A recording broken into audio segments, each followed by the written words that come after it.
Everyone?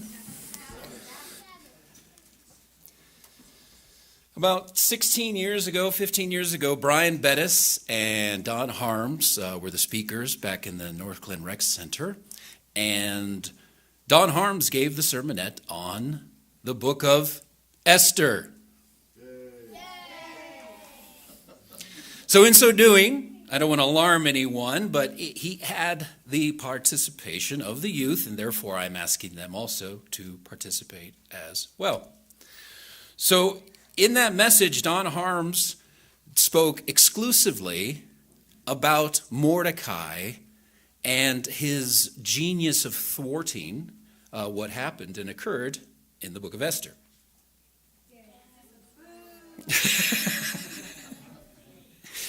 So in so doing, in his message, I today am going to focus on her. But her name is Hadassah. That is her real name. It was obviously when Daniel went to Babylon, it was changed to Belteshazzar. So therefore, I am going to interchange her name with Hadassah throughout the message. So of all of you, we're going to begin actually in Daniel. Daniel, please accompany me. Daniel chapter 11. Daniel chapter 11.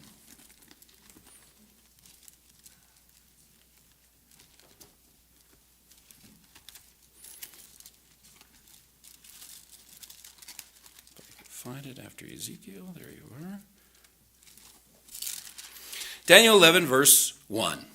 Also in the first year of Darius the Mede, even I stood up to confirm and strengthen him. Now, thanks to Scott Ashley, he shared with me an article that Tom Robinson forwarded to him, and I read it thoroughly. It was amazing that this is not Darius the Great. This is just Darius the Mede.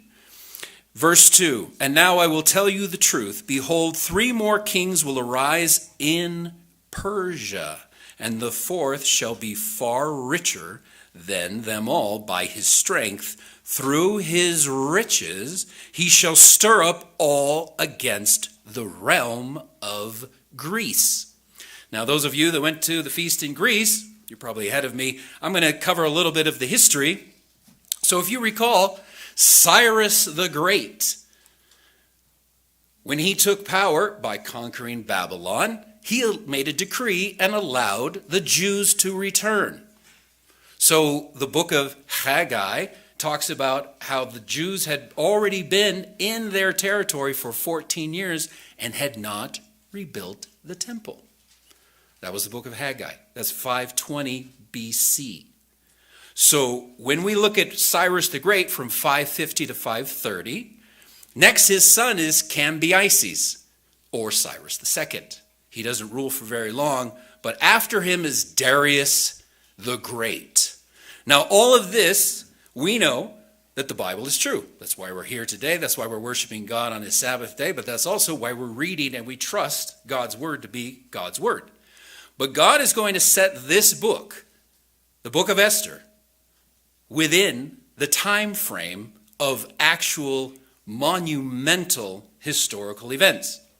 So when Darius in 590 marched into Greece, he encounters a lot of resistance. And there's a very famous, how many of you here have run in a race 26.2 miles?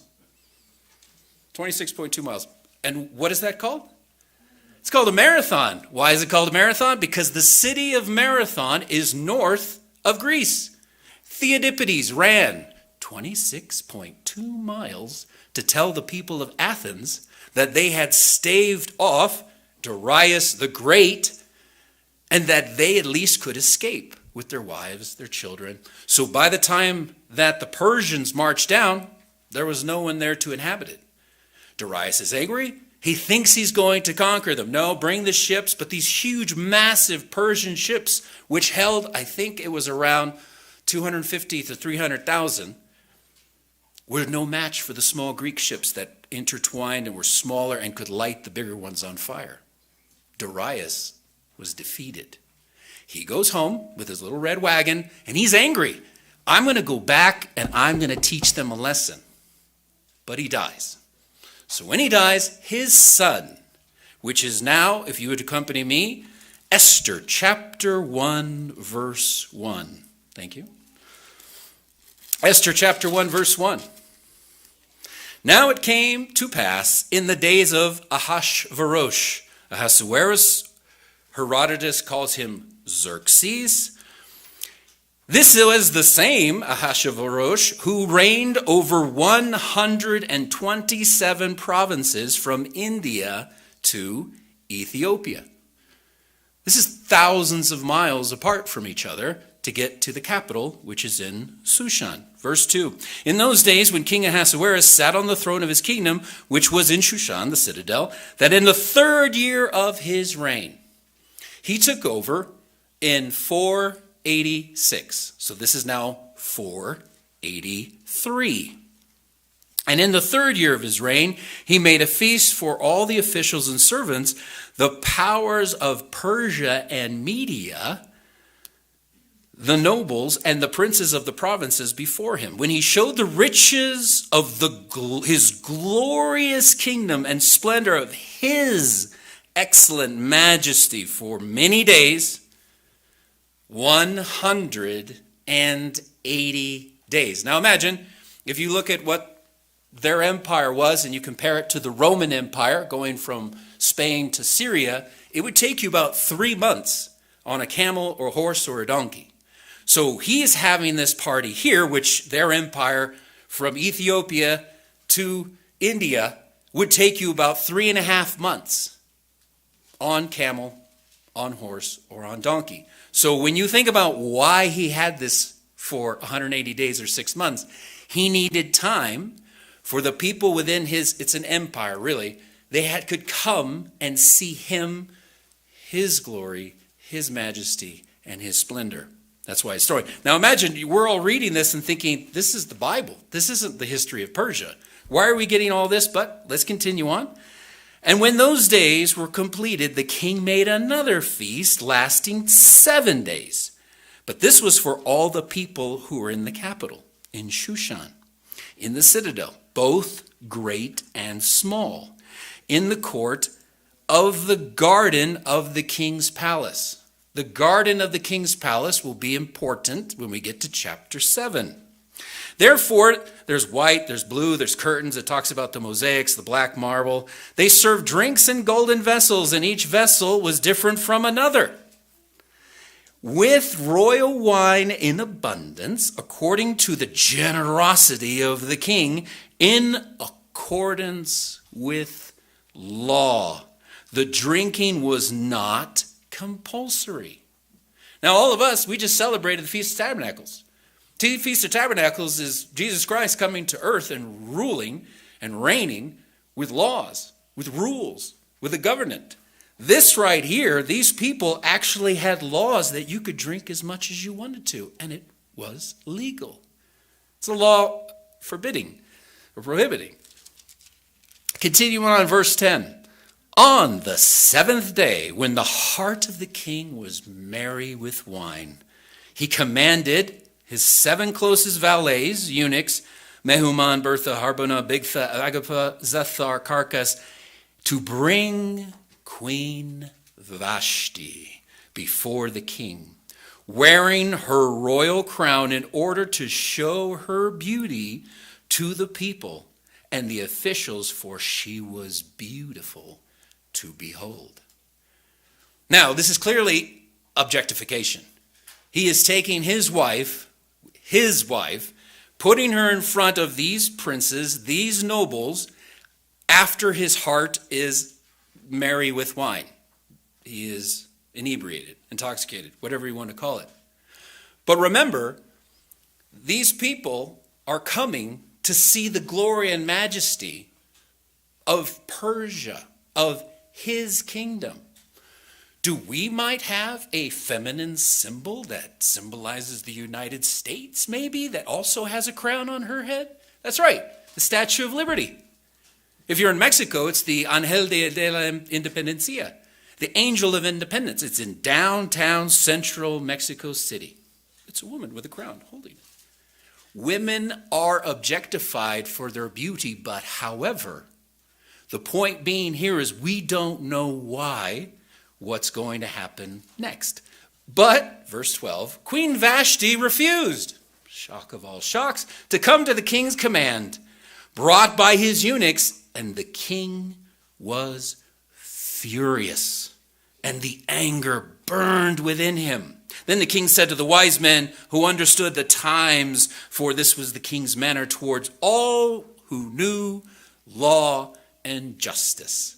If this is a remez, if you want to go back to Daniel chapter 1, when they chose the young men who also knew the law and were trained in the law and times and customs of the days. Those closest to the king, Karshena, Shethar, Adma, Tarshish, Meres, and the 7 princes of Persia who had access to the king's presence and ranked highest in the kingdom. What shall we do to Queen Vashti according to the law? Let's figure out in this drunken stupor that we're in how to make a law that's more forceful than it already is. So if you imagine this man named Memucan answered the king and the princes, Queen Vashti has not only wronged the king, but also the princes. Now imagine if you want to remain important with your employer, your boss, in this case, somebody who has power over your life, you're going to make it seem so dramatic that you and your wisdom and counsel become indispensable. And let's see what happens.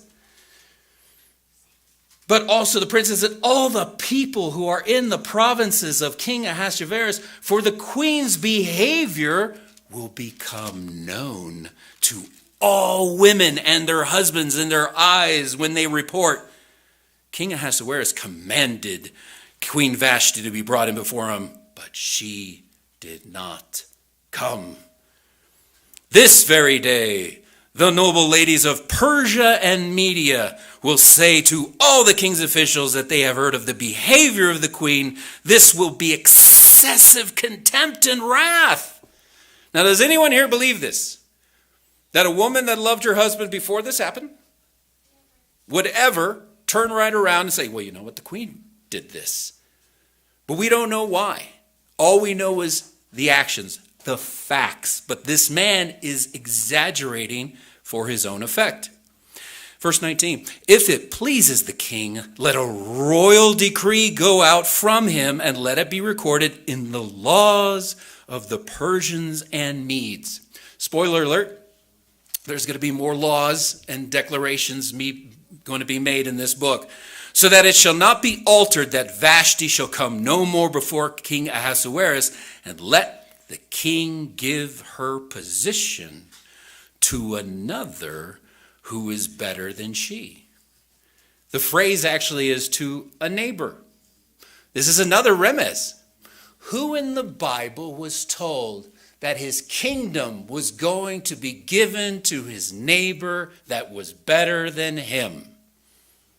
That would be Saul. Another spoiler alert. The Benjamites and family of King Saul is going to be mentioned more in this book. But if you want to write down 1 Samuel 15, verse 28. This is Samuel declaring this to Saul. Later on, you have God saying this to Saul in 1 Samuel 28:18.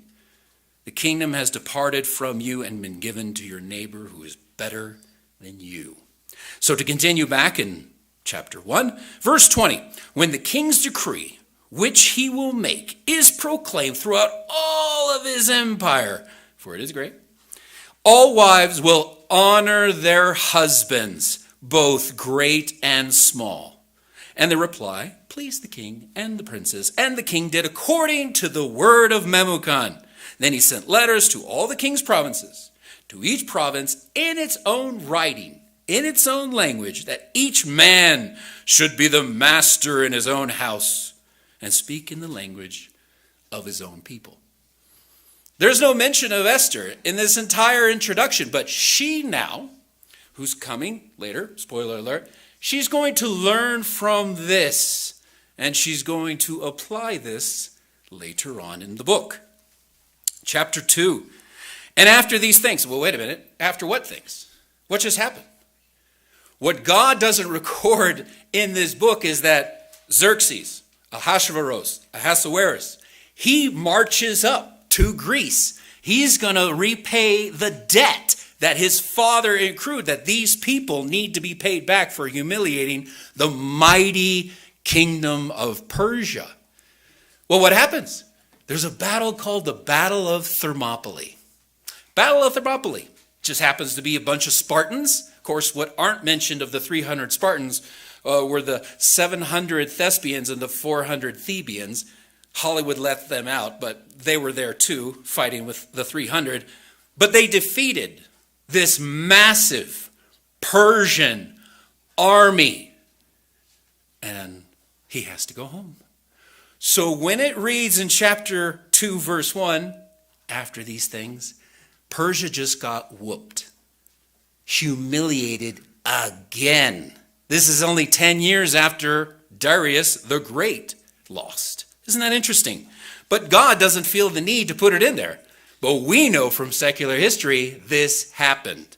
So, continue on. After these things, when the wrath of King Ahasuerus subsided, he remembered Vashti.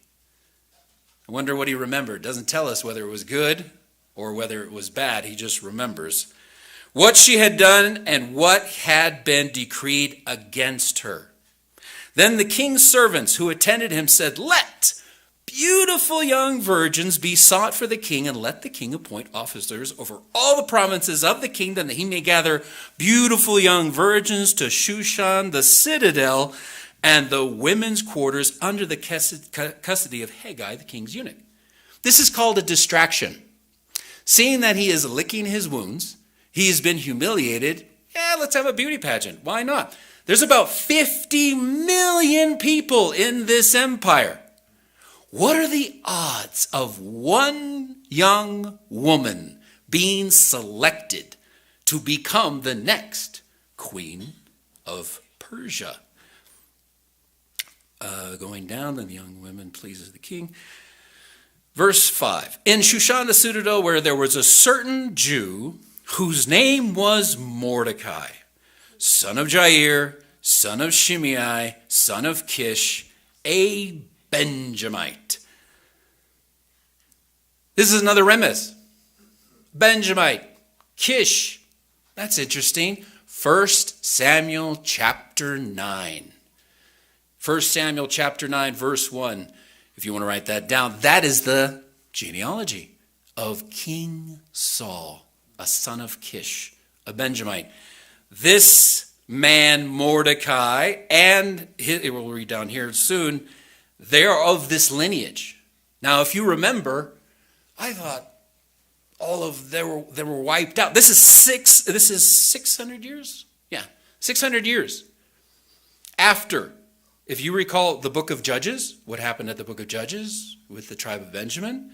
6 centuries later. Let's continue. Captives. They were part of the captives that Nebuchadnezzar had led from the king of Babylon. And Mordecai brought up Hadassah. That is Esther. That's in verse 7.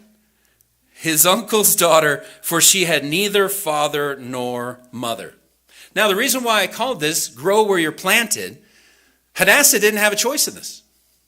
Had zero choice. I guess she could die, but she lost her family. She does not have a father or a mother. She is now in the capital of Shushan. She is not in Judea, Galilee. She is not in her homeland. This is not where she would want or like to be, is part of a beauty pageant with a, how do I say this tactfully, a sleep with the king contest of who will please the king, and therefore they will be chosen. The young woman was lovely and beautiful. Yafeh Toah. Only 2 other people in the entire Bible, this is another remez, are called beautiful and well-formed. If you want the references, that's in Genesis.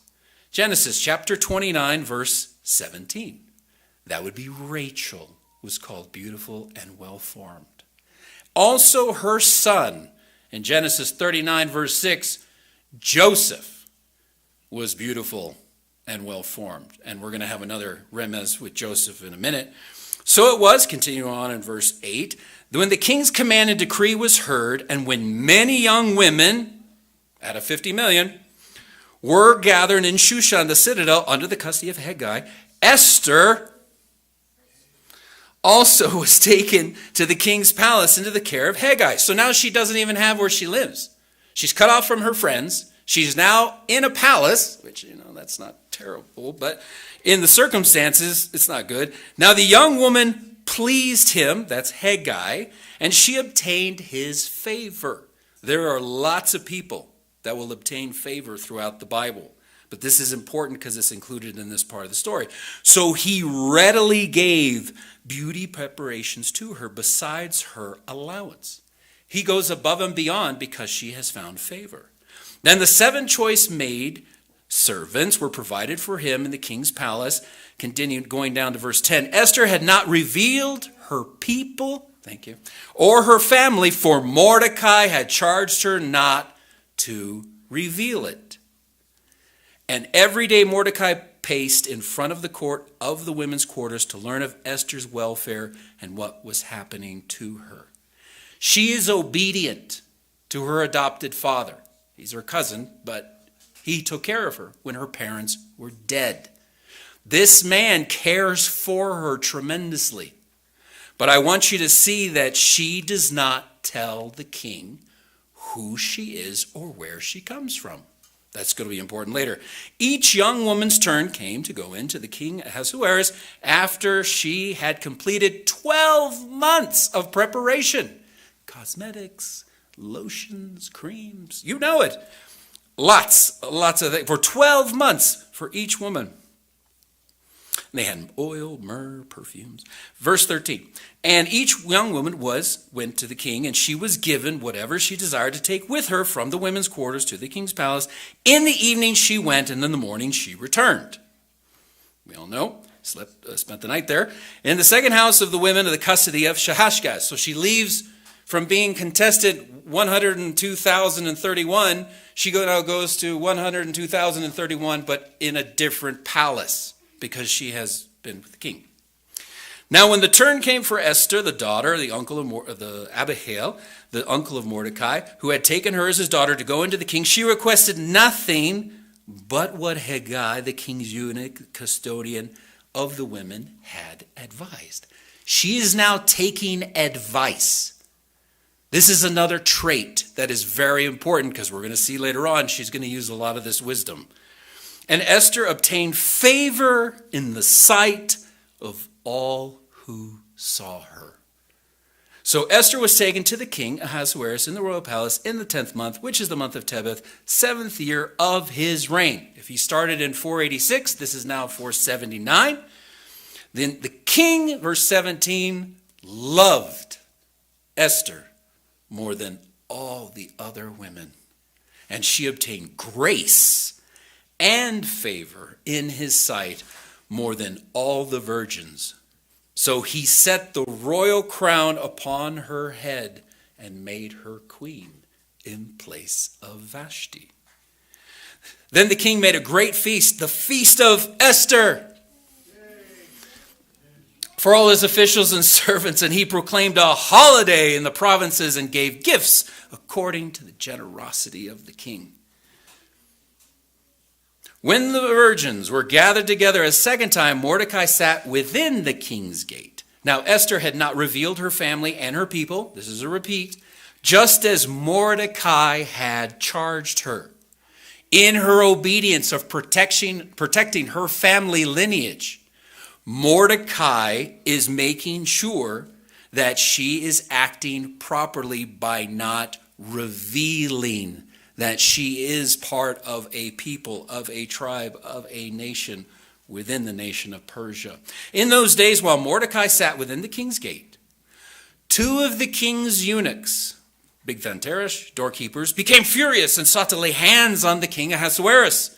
So the matter became known to Mordecai, who told Queen Esther. And Esther informed the king in Mordecai's name. And when an inquiry was made into the matter, it was confirmed.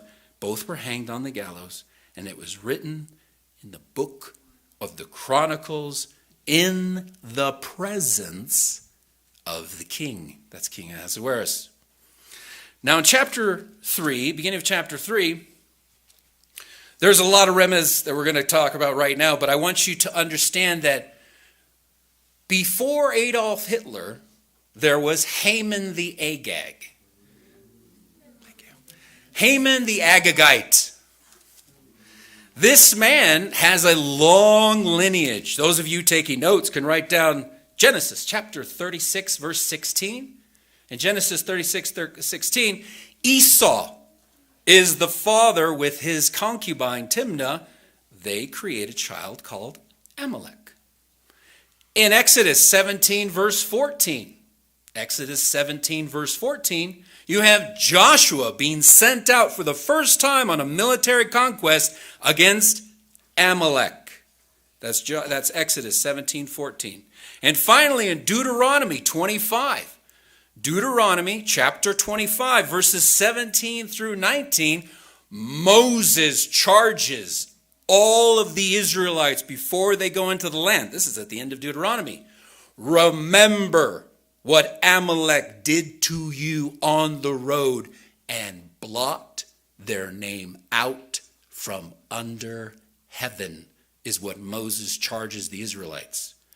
That's in Deuteronomy 25, 17 through 19.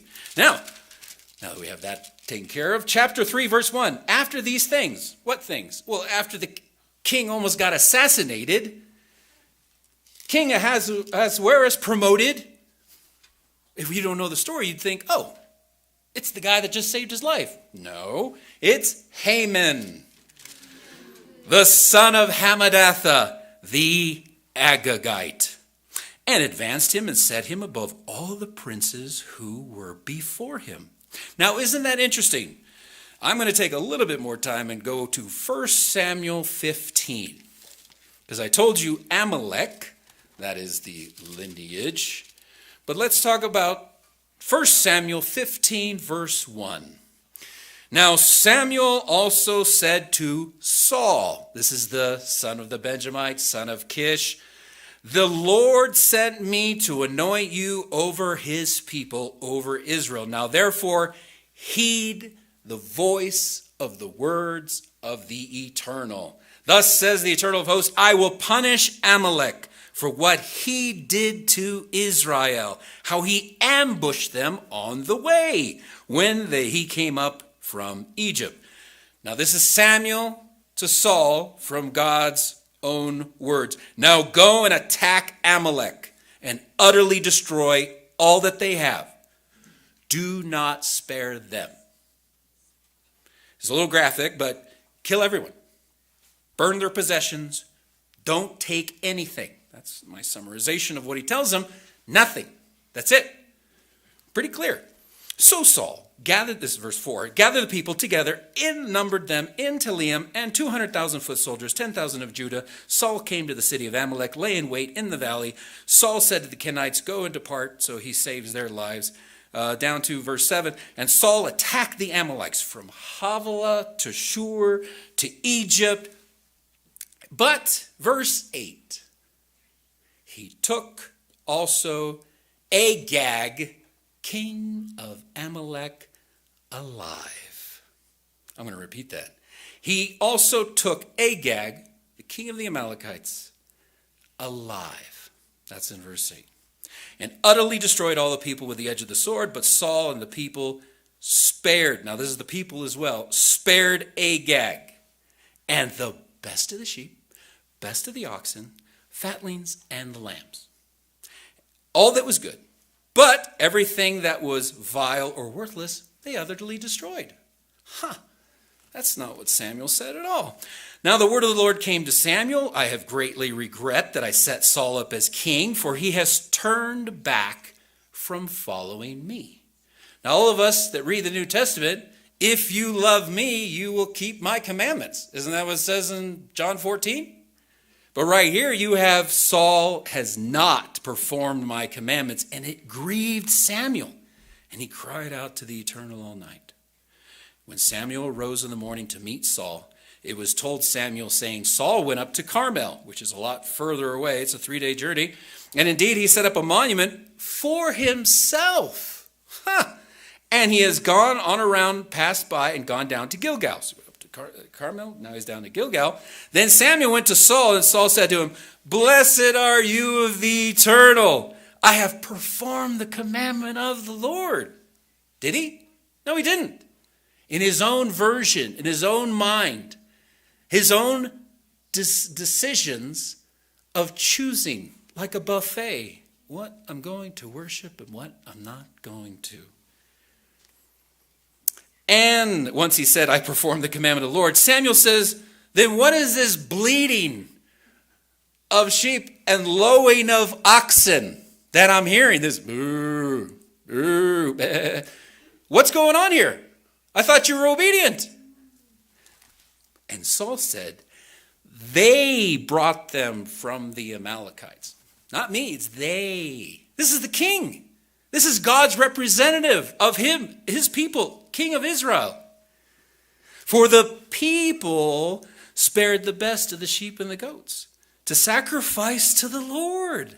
And the rest we have utterly destroyed. The rest. Then Samuel said, be quiet.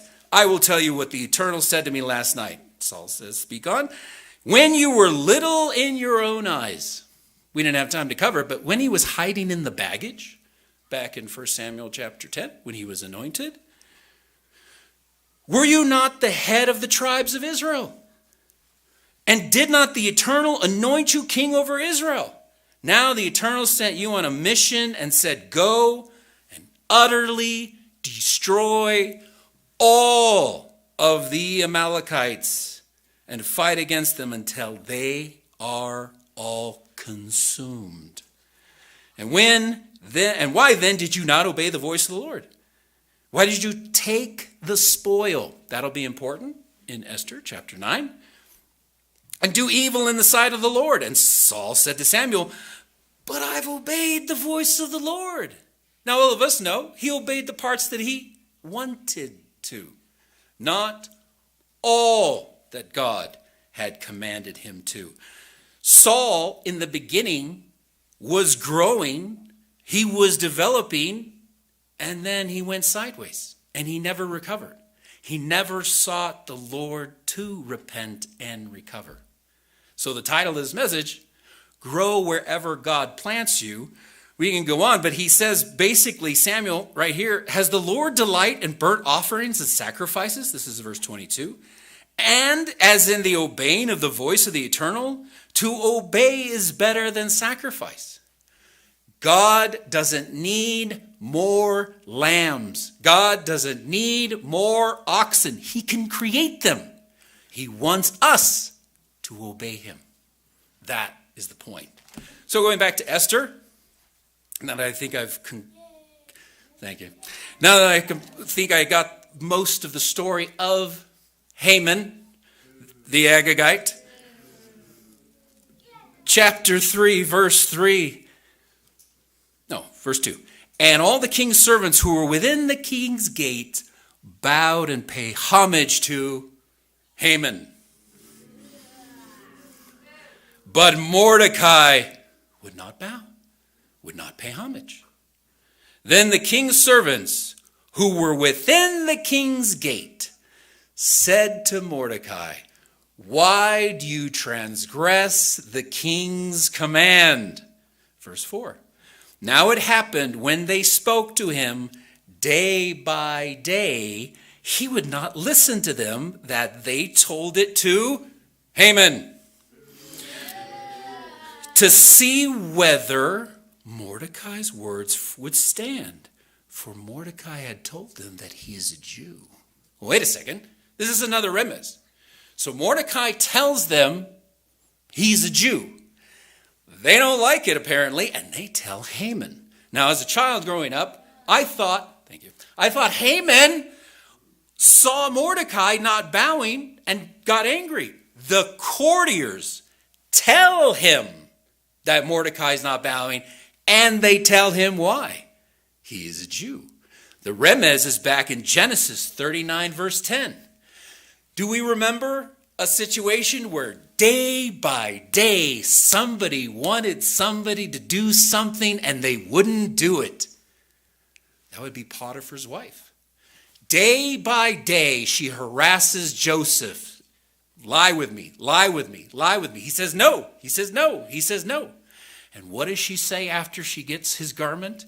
And she screams, "You brought this Hebrew in to mock us." This is the first anti-Semitic, if you want to call it that, moment, is Potiphar's wife. You have again, day by day, yom v'yom, they are haranguing Mordecai. Why aren't you doing this? Why aren't you doing this? Continuing on, verse 5. When Haman saw that Mordecai did not bow or pay homage to him, now remember, he didn't know that until they pointed it out. This Agagite sought to destroy all the Jews, there you have it, who were all throughout the whole kingdom of Ahasuerus, the people of Mordecai. This is making it personal. But he doesn't want it to seem personal, so I just want him, but I'm going to kill everybody. Let's just kill them all. Kill them all. In the first month, which is the month of Nisan, all of us here know this, in the 12th year of King Ahasuerus, they cast Pur, that is Lot. This is an Aramaic word. Spoiler alert. I'm going to show you later on, or at least Wesley will show you later on, a screenshot that will show you the difference between Aramaic and the Hebrew word for this word, Lot. Before Haman, to determine the day and the month until it fell on the 12th month, which is the month of Adar. Then this Agagite said to King Ahasuerus, there is a certain people, they're scattered and dispersed among all the people in your kingdom and the provinces, and they're different from everybody else, and they do not keep your laws, the king's laws. Therefore, it's not fitting for the king to keep them around.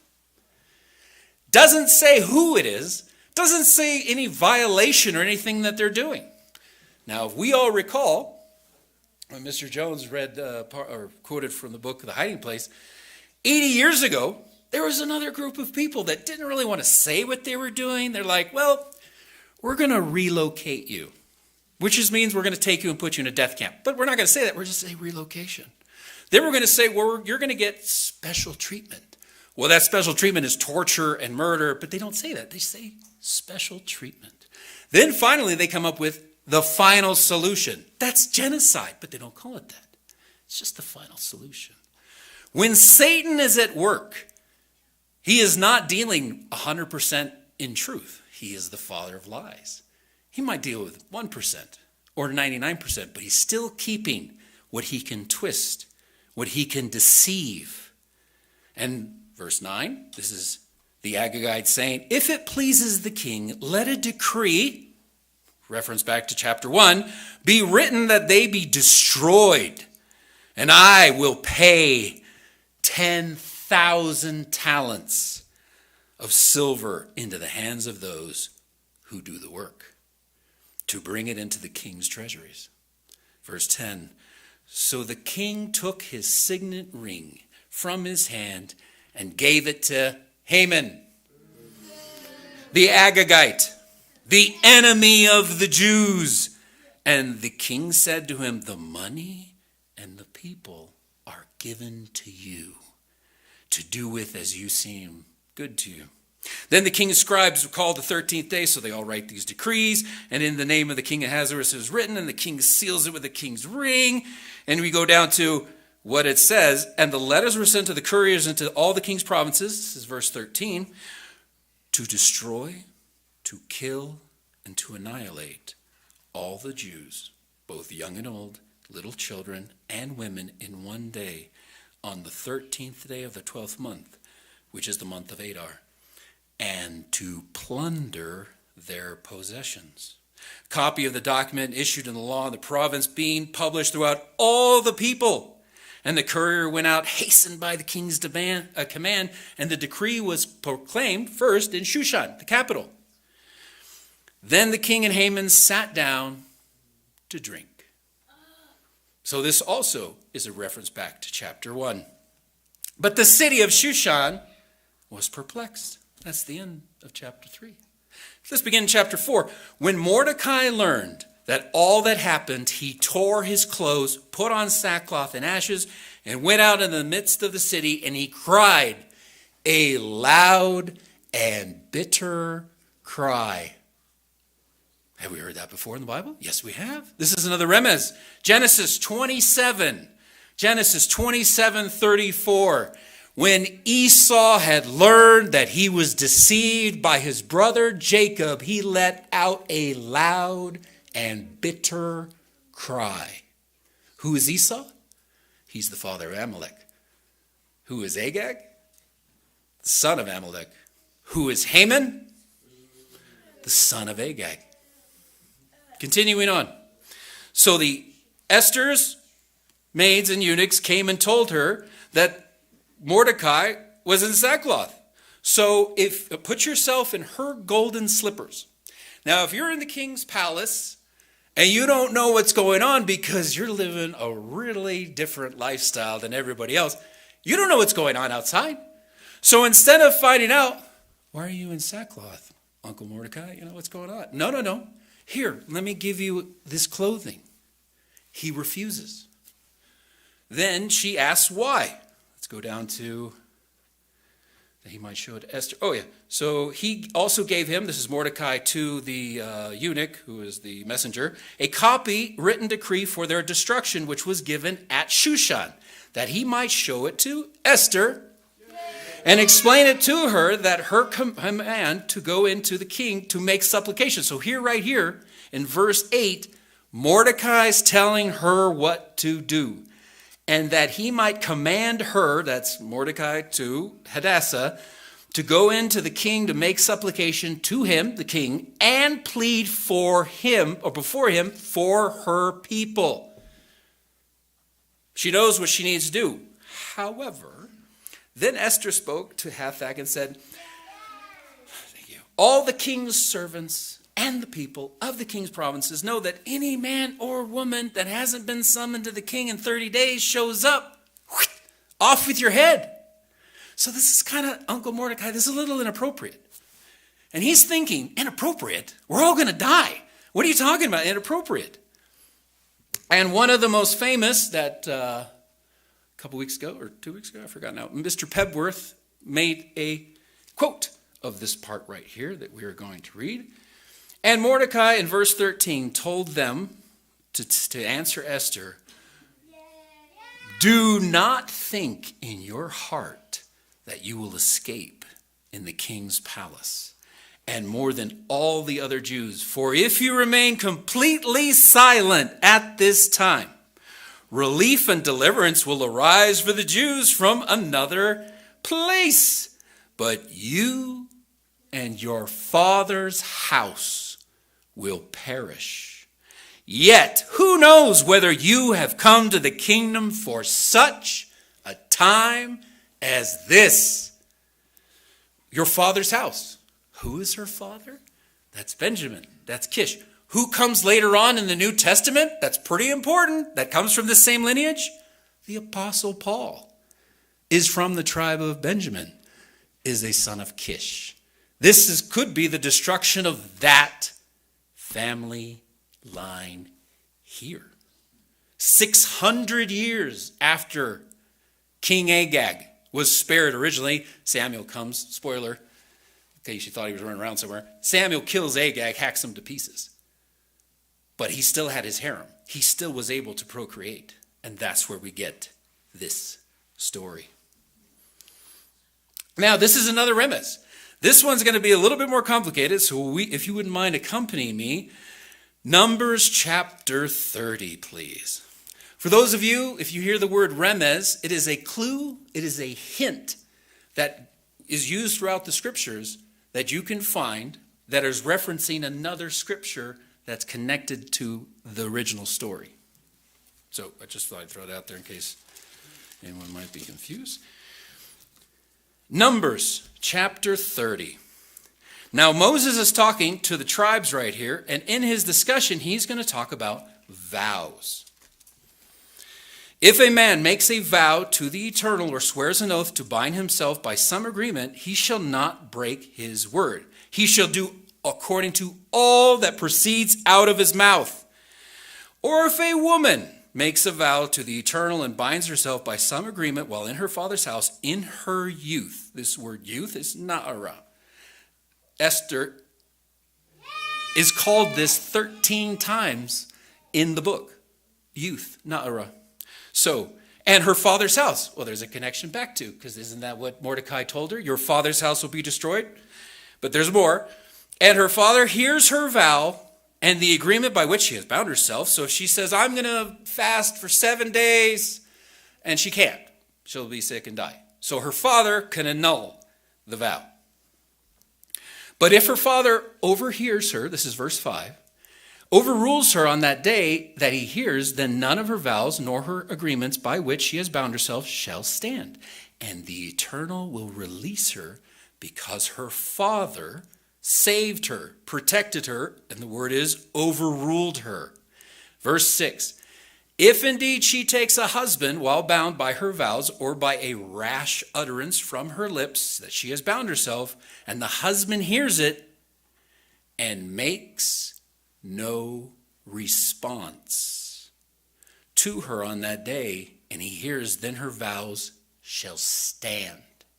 You can affirm or you can nullify. Yes or no, but there's also a maybe. Let's go down here, verse 8. But if the husband overrules her vow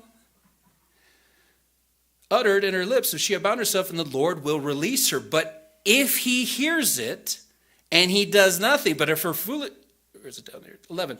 And her husband heard it and made no response. Now, this is very interesting because if you go back to the exact words that Mordecai tells Esther, if you remain silent, thank you, if you remain silent, that isn't what it is in the Hebrew. Lechacharish. If you make yourself deaf is what it literally means. You will find it right here. If the husband or the father makes themselves deaf and does not nullify the vow, it shall stand. Is everyone following me? Mordecai is telling her, you are in your father's house of Saul and Benjamin? No, she's married now. She has a king that has made a foolish decree. He's made a decree through, obviously, the villain, but she can nullify it by going to her spouse. That is why when she heard about it, and that's what all of chapter 4 of Esther is about, she just hears about it. Now she must go and nullify that vow. You have 4 instances of the exact same words used by Mordecai are found right here in Numbers chapter 30. 4. Let's go back to Esther. Esther, chapter 4, verse 15. Then Esther told them to reply to Mordecai, go gather all the Jews who are present in Shushan and fast for me. There's no mention of prayer. There's no mention of repentance. There's no mention of seeking God, except for now you have fasting, afflicting your soul for me. Neither eat nor drink for 3 days, night or day. My maids, Na'ara, and I will fast likewise, and so I will go to the king, which is against the law. And if I perish, I perish. That word is strong. If I am destroyed, I am destroyed. So Mordecai went his way, and for the first time did all that Esther had commanded him. Chapter 5. Now it happened on the 3rd day that Esther put on her royal robes and stood in the inner court of the king's palace across from the king's house. Now remember, she had 12 months to prepare the first time to meet the king. 12 months. Now she only had 3 days. And in those 3 days she was fasting. Anyone who fasts for 3 days can tell you it ain't easy. It's rough. but your mind is clear. Your mission was absolute. And right here in the inner court, across from the king's house, and the king sat in the royal throne of the royal house facing the entrance of the house. So it was when the king saw her standing in the court, she found favor in his sight. The king held out the golden scepter that was in his hand, and she came near and touched the top of the scepter. And the king said to her, "What do you wish, Queen Esther? What is your request? It shall be given to you up to half of my kingdom." Wait a minute. This is another remez, but this is New Testament. Who promised somebody after they danced that he would give her anything up to half his kingdom? That would be Herod. Herod Antipas. Yeah. Herodias' daughter danced, and he offers the same thing. Now, that's just another remez, but I'm going to get sidetracked because I will. And the king, then Esther said, "If it pleases the king, let the king and Haman come today to the banquet that I have prepared for him." Who's the him? That's right. Who's she talking to? Talking to the king. I have prepared a banquet for him. This is important. I'm not a woman, but I'm thinking her intelligence is she doesn't know what Haman has been in cahoots with the king. All she hears is there a decree, king signed it. She doesn't know anything. She needs to do some reconnaissance. She needs to do some investigation. She needs to put all of the facts together before she does something rash. She wants the perpetrator to be in the room. And that's very important that we hear all sides to a story before we all make a judgment. So, prepared for him. Then the king said, "Bring Haman quickly, that they may do as the queen has said." So the king and Haman went to the banquet that she had prepared. And the banquet of wine. Now we're back to chapter 1 again. She knows this guy. Now remember also at the beginning of this chapter, she came to him. Remember before in chapter 1, Vashti didn't want to come to this king. She knows this man well enough to know what is the angle, is the perception that she can reach him. At the banquet of the wine, the king said to her, "What is your petition? It shall be granted to you. What is your request? Up to half my kingdom it shall be done." Man, it's very generous. And then she said, "My petition and request," yes, Esther, yes. "If I have found favor in the sight of the king," yes. "And if it pleases the king to grant my petition," yes. "Then let the king and Haman come to the banquet that I'm going to throw tomorrow. I will do as the king has said." But what does it say? Look closely at the pronoun in verse 8, "which I have prepared for them." Now we get plural. Isn't that interesting? This is a king that, if you recall in chapter 1, deposed his wife for disobedience. All of a sudden you have, what is that guy doing at my private party? I'm the king of this empire. What's this guy doing here? Imagine, as a macho man, what happens if your wife is throwing a party? And this is it's not her fault that she's cotton picking gorgeous. It's not her fault that she was chosen and taken away from her family. This woman who replaced another woman is now throwing a party for another man. Interesting. Verse 9, "So Haman went out that day joyful and glad of heart, but when he saw Mordecai in the king's gate," and he didn't tremble, and he didn't stand, and he didn't bow before him, he was filled with indignation against him. Nevertheless, he restrained himself and went home, and he sent and called all of his friends and his wife Zeresh. Then he told them all the great riches that he has. He told them all the multitude of his children that he's had. And he's talking to his family. This is a man sucking his own wind, and he's reading his press clippings to all of his family members. This is their dad. This is their husband. They know this. But this is telling us about this man.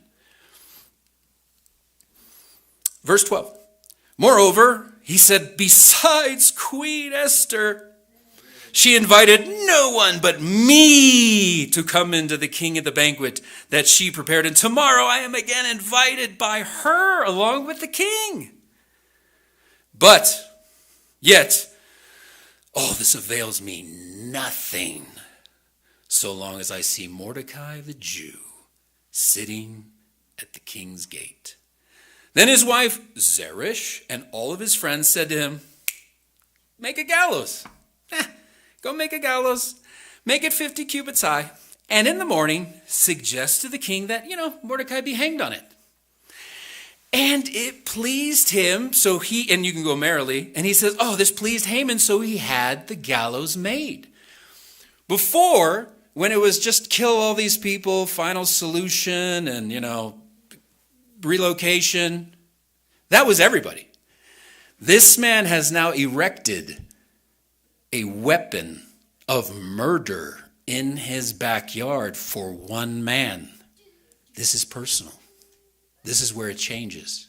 The perception is gone. The gloss, if you will. Verse 6. Now, getting back to the original of the king, my wife is throwing a party for another man. What happens to pagan carnal kings? That night the king could not sleep. What a shock. He can't sleep. What is he thinking about? I don't know, but I can guess. So one was commanded to bring the book of the records, the Chronicles, the most boring book in the world, is brought to him so he can fall back asleep. And it was found written that Mordecai had told of Bigthana and Teresh, two of the king's eunuchs, the doorkeepers who sought to lay hands on the king. Then the king said, what honor or dignity has been bestowed on Mordecai for this? And the king's servants attended him, said, nothing has been done for him. Nothing. Then the king said, who's throwing rocks on my little pebbles on my window? Who's in the court's palace? What's going on? And the king said, and the servant said, Haman is standing there in the court. Now, remember, his wife's advice and his friends was wait until the morning. Wait until the proper time. No. He can't wait. Middle of the night. So Haman came in, and the king asked him, what shall be done for the man who the king delights to honor? What shall be done? Now Haman thought in his heart. What does it say in Proverbs? A fool thinks in his heart there is no God. What did Esau say after Jacob sold his birthright? The days for mourning for my father are at hand, but when they have passed, I will kill my brother Jacob. He said that in his heart. Whom would the king delight to honor more than me? And Haman answered the king, for the man who the king delights to honor, you're going to get the royal robe. You're going to get the royal crown. You're going to get the royal horse. Now, us here, if you look on the other side of this ball field and you see this person, who does that look like to you? That looks like the king. Why would Haman, why would he want to be like a king? Didn't we just go over his whole lineage? He comes from a king that was almost destroyed by the God of the Jews, by a prophet of the God of God's people.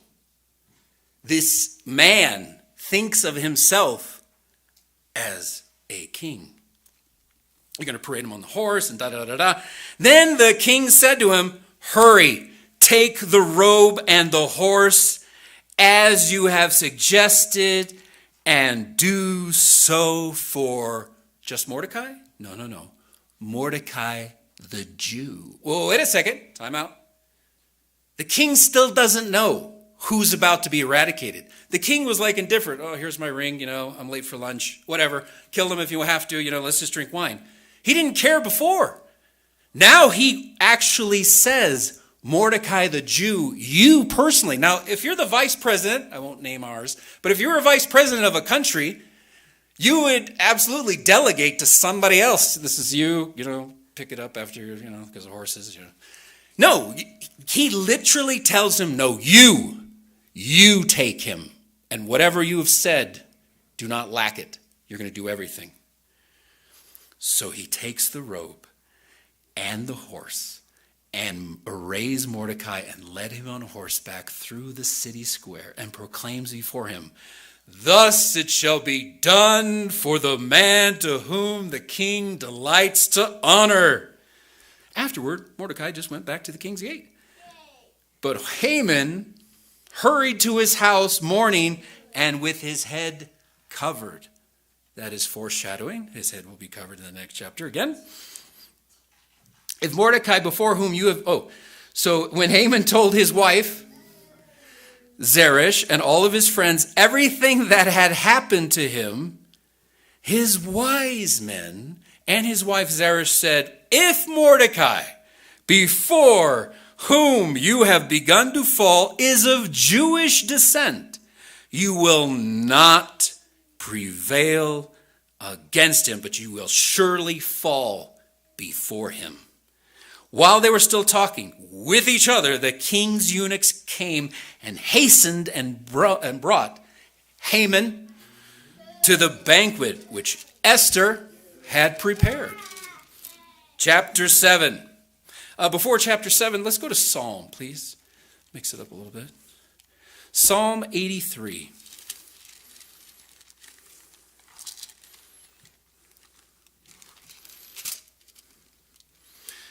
Verse 1.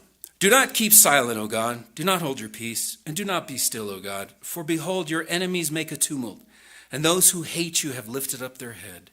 They have taken crafty counsel against your people, and consulted together against your sheltered ones. They have said, come and let us cut them off from being a nation, that the name of Israel may be remembered no more.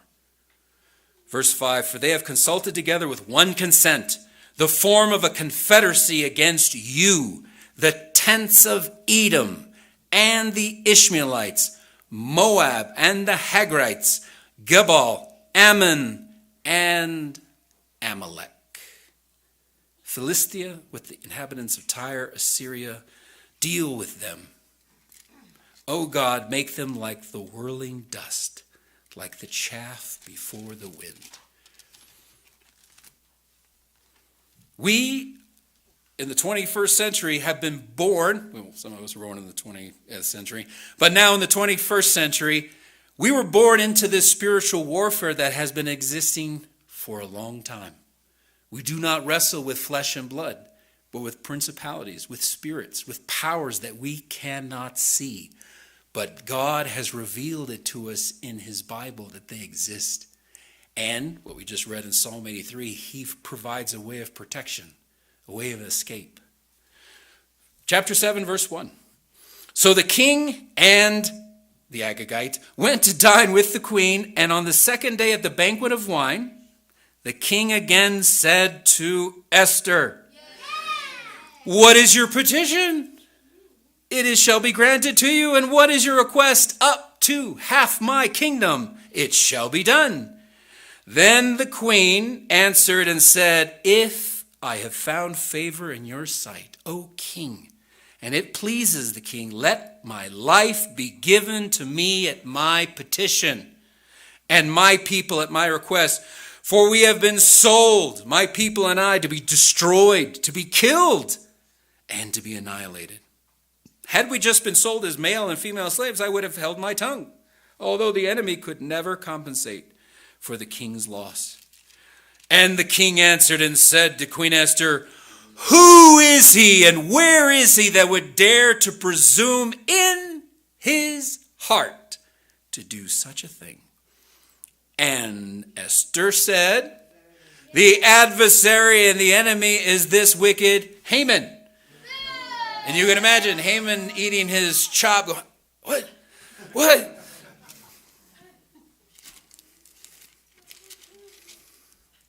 Where was I?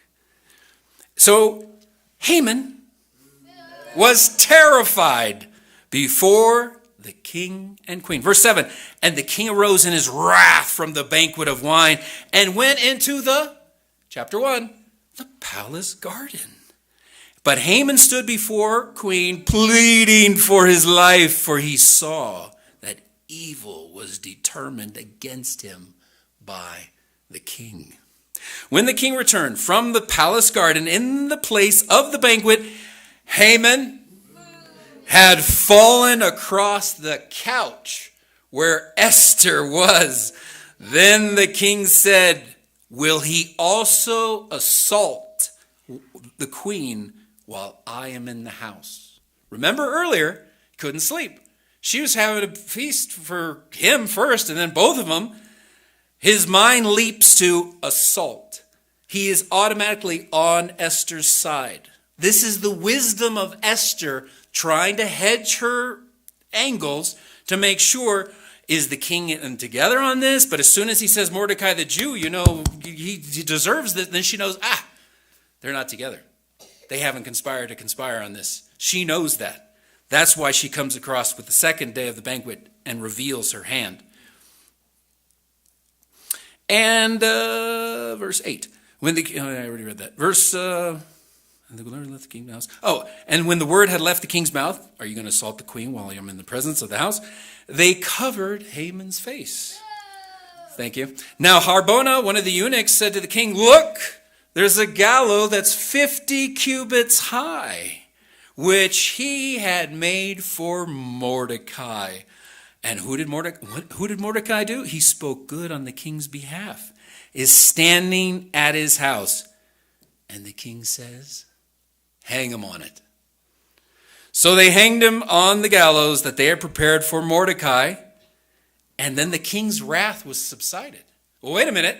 Chapter 1, he was angry. He's writing decrees. He's getting a new wife. Now his wrath has subsided. Chapter 8, verse 1. In my opinion, this is the climax of the story, is this chapter and half of 9. On that day, King Ahasuerus gave to her the house of Haman, enemy of the Jews, and Mordecai came before the king. So Esther told him the affiliation. He takes his ring off. He gives it to Mordecai. Now Esther spoke again to the king, fell down at his feet, and implored him with tears to counteract the evil of the Agagite and the scheme which he had devised against the Jews. He's dead. This is afterwards. She's played out her hand. Now she's just pleading with tears. And the king held out the golden scepter towards her. And so she arose and stood before the king and said, if it pleases the king, if I have found favor in thy sight, and this thing seems right, and I am pleasing in your eyes, let it be written to revoke the letters that he had devised, which were to annihilate the Jews in the king's provinces. For how can I endure to see the evil that will become of my people? This is another remez.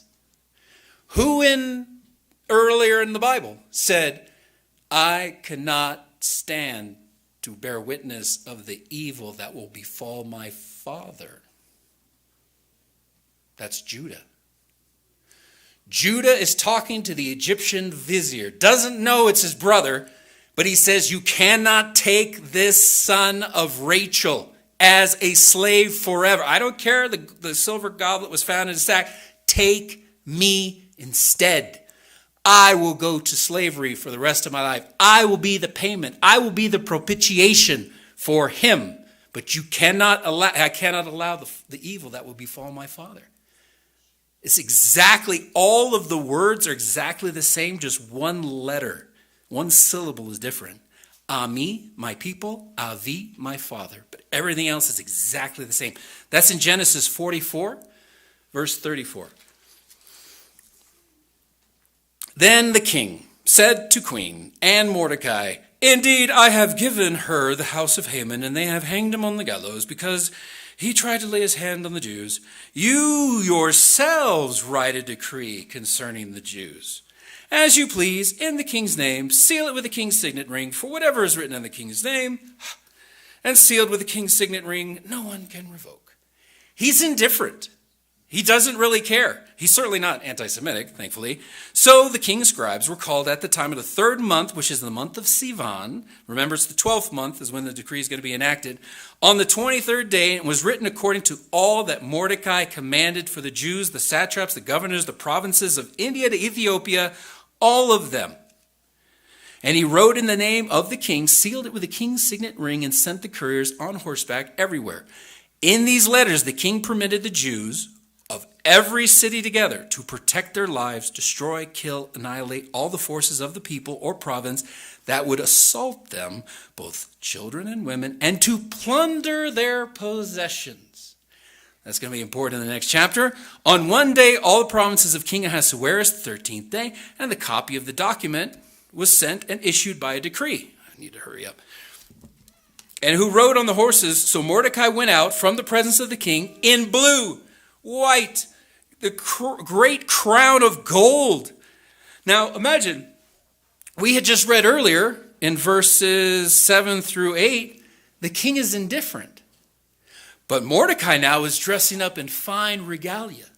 He is looking like the king is behind this guy. But we all know, reading the story, he's not. King is indifferent. King doesn't care.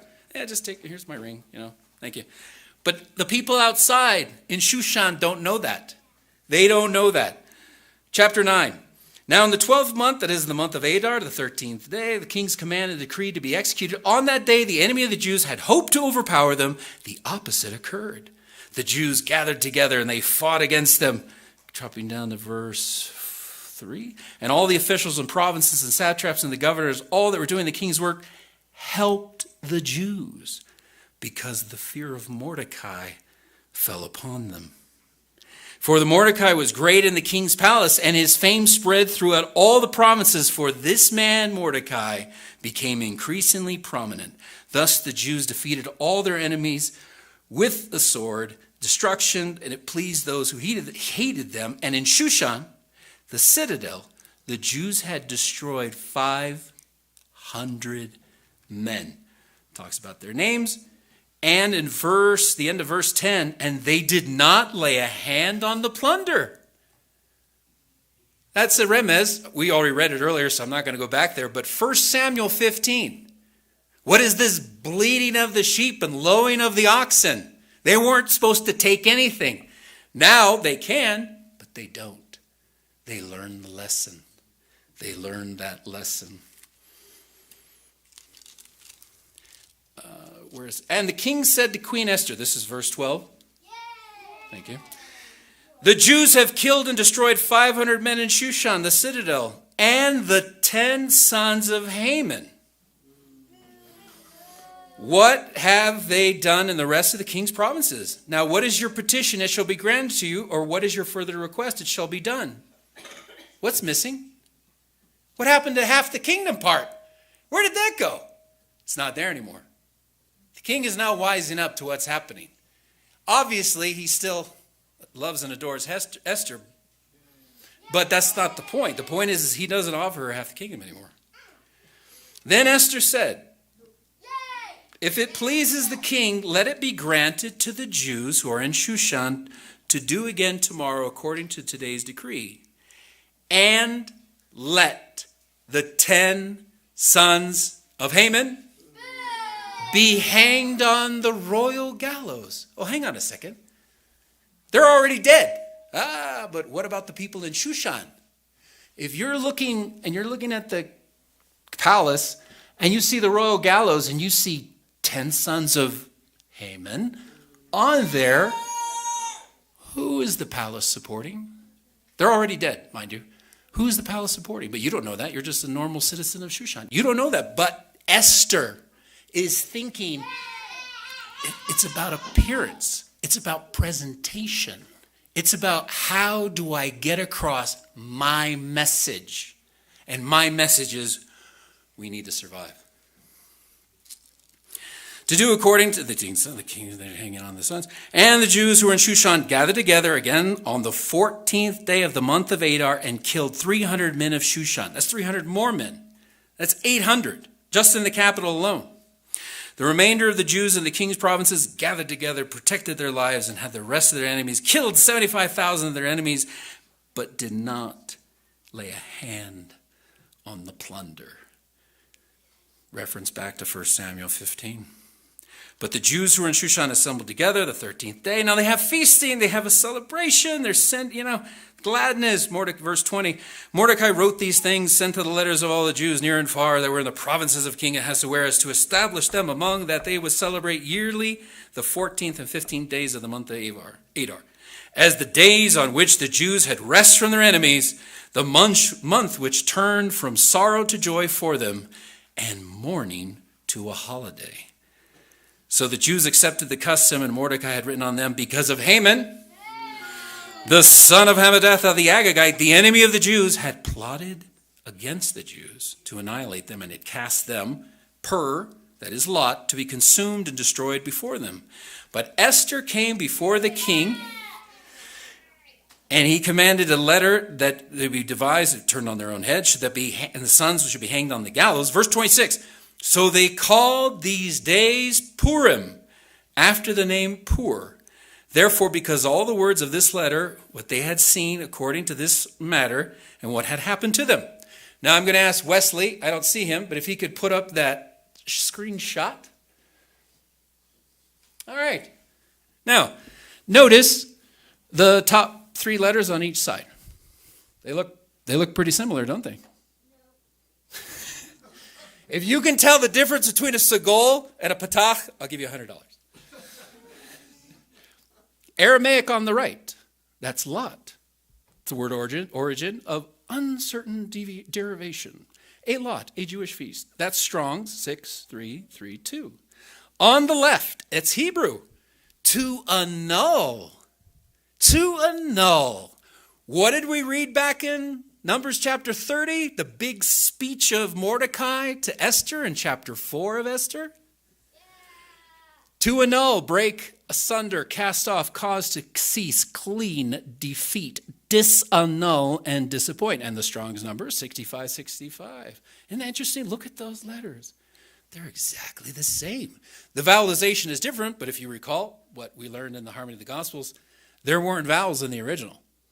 You just had the consonants. Just the consonants. It's the same words, same letters. It's exact same letters. So when you think of this, they called these days Purim. Now this isn't the part where it says after the lots. This is Purim as in the annulments. Therefore, because of all the words of this letter, what they had seen concerning this matter and what had happened to them, the Jews established and imposed upon themselves and their descendants, all who would join them without fail, that they should celebrate these 2 days every year as is described. That these days of Purim shall not fail among the Jews. It is a memory, not perish among their descendants. I wanted to leave you with, in front of Esther is Nehemiah. Thank you. Book of Nehemiah, chapter 2. Let's see if I can pull up my Nehemiah chapter 2. Nehemiah chapter 2. Here it is.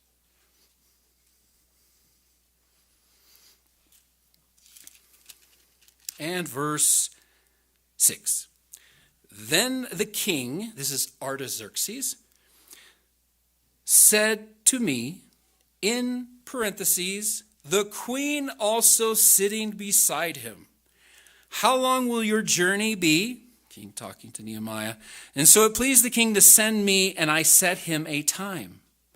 Now, who is this queen? Who is this queen?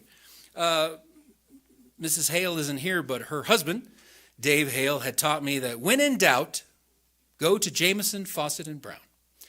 And they have some pretty interesting, not everything, but they have a lot of interesting commentaries. So in Jameson, Fawcett, and Brown commentary, for this verse right here, Nehemiah chapter 2, verse 6, the queen also sitting beside him, as the Persian monarchs did not admit their wives to be present at their state festivals, this must have been a private occasion. The consort, translated queen in certain translations, including my New King James, referred to was probably Esther, whose presence would tend greatly to embolden Nehemiah in stating his request, and through her influence powerfully exerted, it may be supposed, also by her sympathy with patriotic design, his petition was granted to go as deputy governor of Judea, accompanied by a military guard and invested with full powers to obtain materials for the building in Jerusalem, as well as to get all the requisite paid in promoting his enterprise. In conclusion, brethren, all of us, wherever we are, Superior, Lafayette, Lakewood, Arvada, Aurora, Granby, wherever we are representatives of the future kingdom of God. All of us need to use God's Spirit, and he will give us more. It is power. It is clean. It is sound. We can understand more of his perfect will in our lives, that we will have setbacks. We will trip up occasionally, but God is with us. So it's important that we never forget that he is our God. He is our sovereign, and we love him, and that is why we keep his commandments. Brothers and sisters, Shabbat Shalom.